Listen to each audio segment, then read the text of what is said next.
ሳሚ እኮ የነበረው ከሄኖክ ጋር ነው። ሄኖክ ደግሞ ለፍቅር ሞት ዋና ተጠያቂ ነው።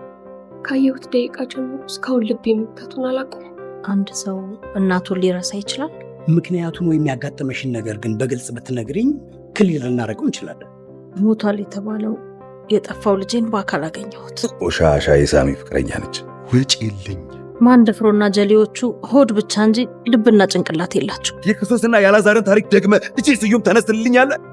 ስንቱን አስታወስኩት፣ ስንቱን አሰብኩት፣ ልቤን በትዝታ ወዲያ የላኩት።